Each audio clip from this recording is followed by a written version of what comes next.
That may be the greatest catch I've ever seen in my life. Okay, I am honestly very surprised to see the options we have on the waiver wire this week. Now, we have some great options at wide receiver that we're going to get to, but at the end of the video, don't get mad. We're going to have to talk some tight ends here just because I think we can find a couple tight ends that may look like the next Dawson Knox. I mean, that may look like the next guy that's going to come over, and if you're struggling at the position, just completely solve any problem. I mean, even if you have Kelsey, you could go through, pick up one of these guys and try to trade them. But before we get into anybody here, you know exactly what we have to do. We have to give away some Fantasy Flock Network hats. I mean, verified to make even the ugliest of people, including myself, look unbelievable. But let's go through and let's pick out some winners. And if you don't know, we actually have these winners for people who go down there, drop a like on the video, leave a comment, and subscribe to the channel at the same time. We just go down there and pick some random comments out. Our first one coming out from Oscar says, happy birthday, Mason. Have a great one, dude. Thank you so much, my friend. I genuinely appreciate it. And our next one going to be coming out, I believe, from Raj B, who says, should I start AJ Brown, Dalvin Cook, or Jonathan Taylor as my flex? Well, it's too damn late for me to answer your question, but I can get you a Fantasy Flock Network hat. So go send an email to the email in the description and just say, hey, I want a Flock hat. Here's my address, so you can go through and send it to me. And yeah, if you want to enter in to win our next one, just make sure you subscribe to the channel, leave a comment, and drop that like on the video. Let's dive into it, and let's start it off with someone we included in our must-add wide receiver video this past week. I really hope that you listen to me because you probably could have got him for close to nothing. You probably didn't even have to use a waiver claim on him. Your fab budget probably remained intact last week with Kadarius Toney, but now, I mean, Kadarius Toney is going to be the #1 pickup at the wide receiver position for really anybody in fantasy, as this is a player that now you're going to be seeing probably the teams going into week 6 spending about 30-35% of their fab budget to go out there and get Kadarius Toney. If you have a top waiver claim, I mean, Kadarius Toney is definitely worth that claim. And here you're looking at it saying, okay, well, hey, we already know there's no Sterling Shepard. We already know there's no Darius Slayton in this offense. So the situation was great for Kadarius Toney. And I owe a massive apology for multiple people who came out on the live streams on Sunday, Saturday, Friday. I mean, people were asking me all week, Mason, should I play Kadarius Toney against the Dallas Cowboys? I mean, here at the Dallas Cowboys, they do have a very bad pass defense, and we know that they're going to be putting up a considerable amount of points. That way, you are going to have the New York Giants just having to throw the ball consistently, especially in the second half. I mean, Kenny Golladay is going to get shadowed by Trayvon Diggs. Are we sure we don't want to be playing Kadarius Toney? And I was going, no. We don't want to play Toney. We definitely want to pick him up off the waiver wire. Definitely get excited about his long-term upside. This is a wide receiver that the role in the offense is not safe enough. We have not seen it for a sustained period of time. So we're going to be waiting to play him later on in the year, but definitely have him on our roster.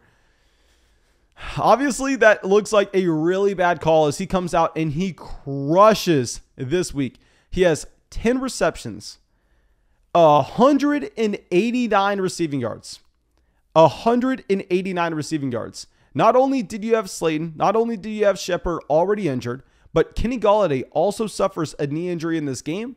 So the availability of targets in this offense, it's at an all-time high. I mean, if you are a living human being that can generate just an inch of separation in this offense, you're probably going to get a decent amount of volume, especially if you have the athletic profile that Kadarius Toney does and how he's been able to just make defenders look hilarious, making them miss in the open field. Now, I will say with Toney, this is someone that 100% we're going to go and pursue aggressively. I think that he's going to make it where, I mean, Darius Slayton completely removed from this offense when everybody's healthy. I mean, even Sterling Shepard going to be seeing significantly less usage. But I am unsure if we can play Toney this next week, because Daniel Jones did get carted off with a concussion here.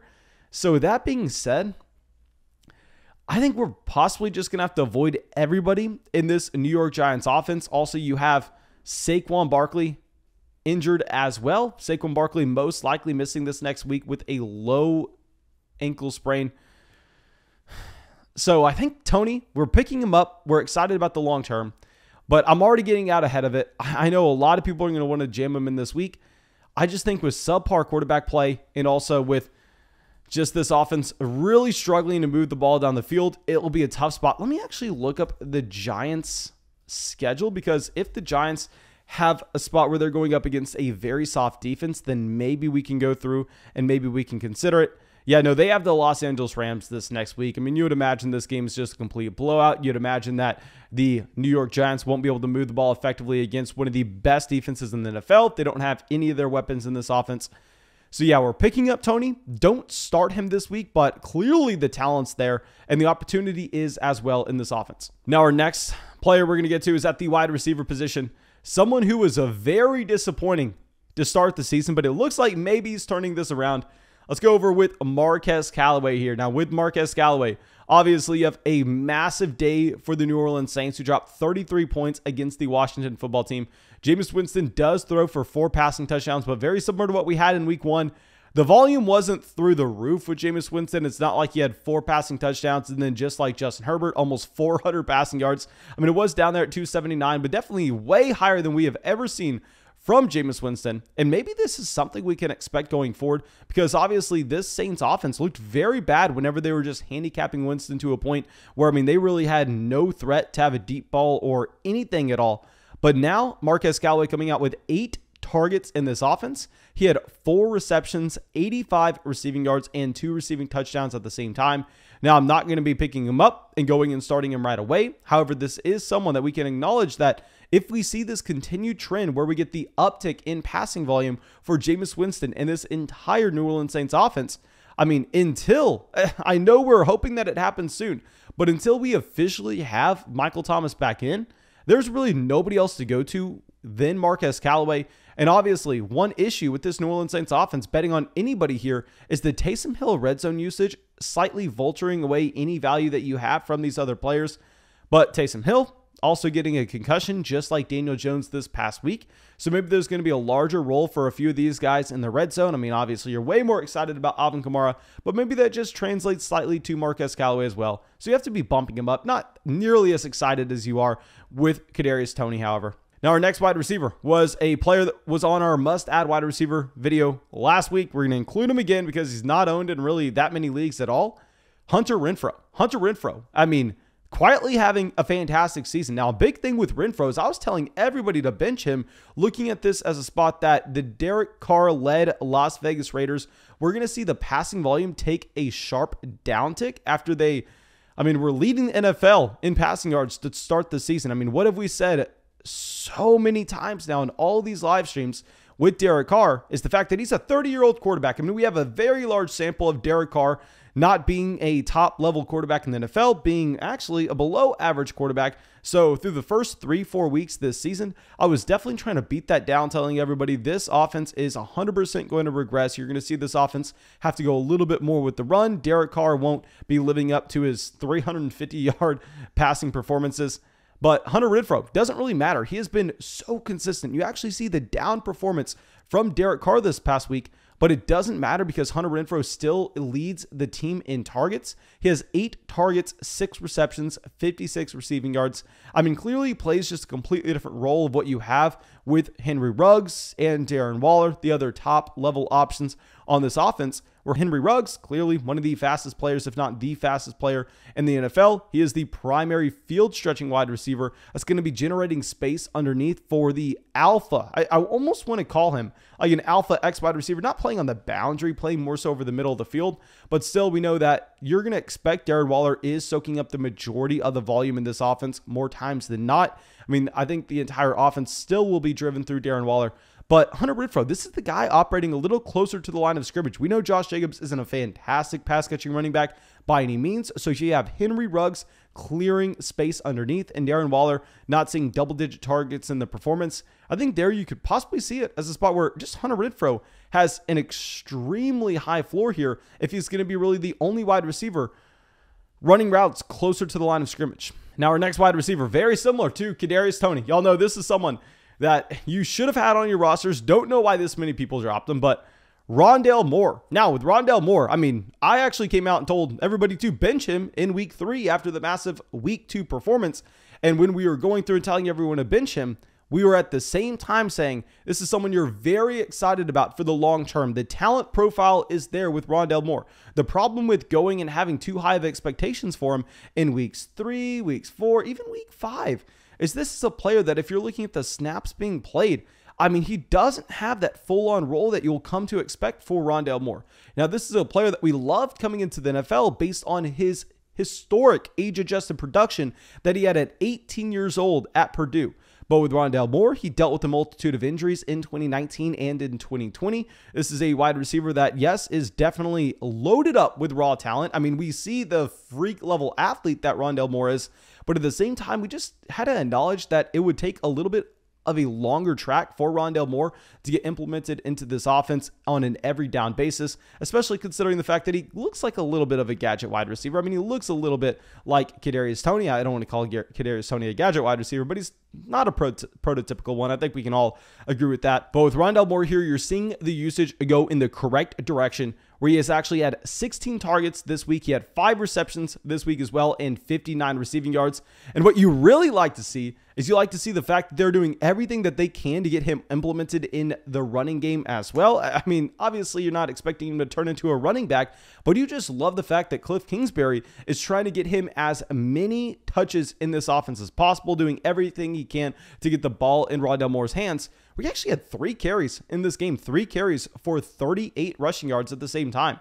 So this is someone that had close to 100 yards. I know it's, crazy to say because he only had 59 receiving yards, but that is notable. I think we're going to continue to see the snaps. I think we're going to continue to see the targets in this offense just go in their direction, favoring Rondale Moore for the end of the season. So yeah, we are going to 100% be making sure that he's still on our rosters. You're not going through and starting him with excitement, but at least a player that is worthy of a roster spot. I know he's going to be on the majority of rosters. And the next guy that's going to be on the majority of the rosters that we're looking at, we'll go a little bit deeper after this, but Tim Patrick. Now with Tim Patrick here, this is a wide receiver that I was very impressed with what we had this past week. Y'all know I am a noted Tim Patrick hater, where I swear to God, the first chance a lot of people get to go through and play Tim Patrick everywhere in week 4, we're having to scream not to play him. I understand that KJ Hamler's out. I understand that Jerry Jeudy's out, but still it's not a spot where he is a locked and loaded top 24 option. But this past week, obviously you had Courtland Sutton rolling his ankle back on Friday's practice. Now, I will say it's hard to go through and project this going into the next week. I would assume that we have Courtland Sutton good to go. But with that being said, with Sutton being slightly banged up here, Tim Patrick was still able to go out and get 9 targets, 7 receptions, 89 receiving yards. Now, he doesn't come away with a touchdown, so the fantasy points at the end of the week, it's not that great, but we don't really care about just looking at the raw fantasy points at the end of the week. I would rather understand the talent that a player is and see how the usage and opportunity is trending. And here, this is a great mark for Tim Patrick. I think that if we get that touchdown, then all of a sudden you're viewing him as a player that was close to a league-winning option this week. You would have dropped 25 points in your flex. It was a very tough matchup against the Pittsburgh Steelers at the same time. I know the majority of rosters are going to have Tim Patrick on them. Just want to make sure we're on the same page for those 10-man leagues. But a deeper option you can go to if you're in need of a wide receiver here will actually be Amari St Brown. Okay, so this is another person that we actually included in our waiver wire video this past week. And with Amari St Brown, he does it again. Literally, it's like side by side, the exact same performance, where he had 8 targets in week 4, 8 targets in week 5. He had 7 receptions in week 4, 7 receptions in week 5. And week 4, 70 receiving yards. Week 5, 65. It only goes down 5 yards, but now you're kind of seeing a consistent role. I think Amari St Brown and Hunter Renfrow, they look very, very similar. Both of these wide receivers are options that are going to be the third options on their offense. In Detroit, you're going to have Hawkinson 1, then most likely Swift 2. Then you get Amari St Brown. Amari St Brown operating as that slot wide receiver closer to the line of scrimmage. And then you're seeing the same thing with Hunter Renfrow. This is another player that Hunter Renfrow, not that talented, not that athletic, but he can generate separation closer to the line of scrimmage. He will have a high floor. Amari St Brown, we know the Lions are going to be losing a lot of games, so you're going to see the passing volume take an uptick.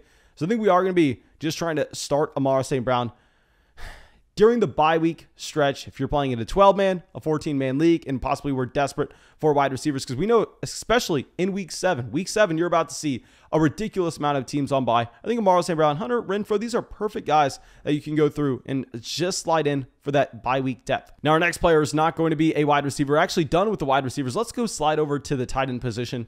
And our next guy will be David Njoku. Nothing makes me as excited as seeing David Njoku go out there and dominate on the football field. I mean, this was a tight end that I loved in that 2017 NFL draft class. Literally with David Njoku here, I mean, I thought this was going to be one of the, if not the best tight end in the entire NFL by the time we got to 2021. I mean, literally, if you would have gone over and got in a time machine and went back to 2017, you're like, hey, Mason, just to let you know, David Njoku, week 5, 2021, he actually had 149 receiving yards. He had a receiving touchdown. He had 7 receptions. I mean, he was one of the top tight ends at fantasy. Oh yeah, I'm assuming that's a weekly occurrence for David Njoku. I'm assuming that's what we get on a regular basis.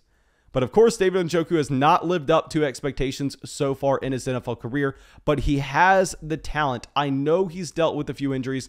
One thing that's really surprising for y'all to hear, I know you're going to be surprised to hear it, because with David Njoku, we've been talking about him since 2017.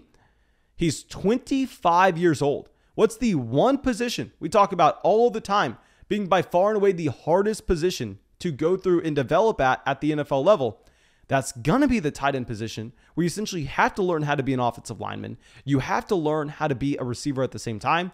I mean, David Njoku, if you're looking at the overall athletic profile that he has, it is unbelievable. We don't even need to pull it up right now. You kind of believe me with the size and athletic ability of David Njoku. Very few tight ends actually have that same combination.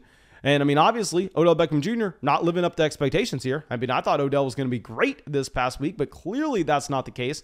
All the volume's going to Njoku. So I think he is the tight end 1 going forward on Cleveland. I think he's very similar to what you could see with Dawson Knox. I mean, I would honestly argue that David Njoku is a significantly more talented tight end than Dawson Knox. I can't even imagine if he was playing with Josh Allen. Now, our last tight end is going to be someone that I thought was the tight end 2 on his team coming into the season, but we were wrong. Hunter Henry. Now, Hunter Henry comes out. He gets 8 targets in this game, 75 receiving yards, 6 receptions, a receiving touchdown at the same time. Oh my gosh. Okay, so if we're going over to Jonnu Smith here, Jonnu Smith had 2 targets, 2 receptions, 27 receiving yards. Clearly, Hunter Henry is the tight end 1. I think that this will be a team that, I mean, they just played a close game with the Houston Texans. I don't think the New England Patriots are going to be blowing many teams out of the water. It's not like they're just going to be able to go through and limit the amount of pass attempts for Mac Jones. We've already seen them skew a little bit pass happy with Mac Jones, depending on the matchup. I know that Jacoby Myers is a strong wide receiver for fantasy based on the opportunity that he has in this offense, but nobody's arguing that you just have Jacoby Myers as an elite wide receiver in the NFL. No, this is someone that is more so good from a fantasy football perspective, just based on the opportunity that he has in the offense, not necessarily the talent profile himself. But yeah, I think that's all I got for y'all. I really hope y'all enjoyed this video. I really hope you go down there, drop a like, subscribe to the channel, leave a comment to get entered in to win a Fantasy Vlog Network hat. You know we'll be live streaming tonight. You know we'll be live streaming the night after that, the night after that, the night after that. We do not miss a single day of live streaming. And yeah, that's all I got for y'all, and have a great day.